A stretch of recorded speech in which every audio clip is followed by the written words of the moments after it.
এই কথা ভেবে আমার চোখের জলে চিরে ভিজে গেছে।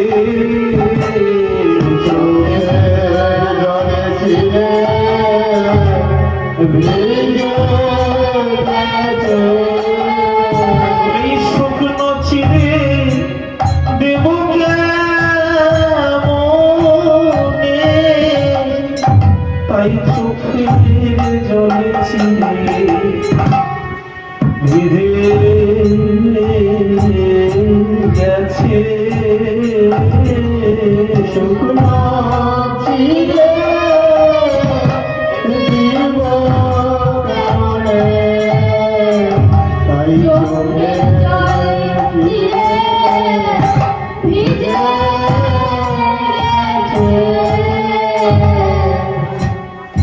ভগবান শুনে বলছে, সুদামা, এই জগতে তো সবাই আমাকে দই মাখিয়ে সন্দেশ মাখিয়ে চিড়ে দেয়, এমন করে চোখের জলে ভিজিয়ে তো কেউ আমাকে চিড়ে দেয় না।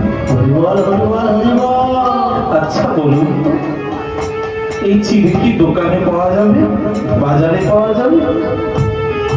এই চিড়ে তো দোকানে বাজারে পাওয়া যায় না, একমাত্র ভক্তই তার চোখের জলে ভিজিয়ে দিতে পারে।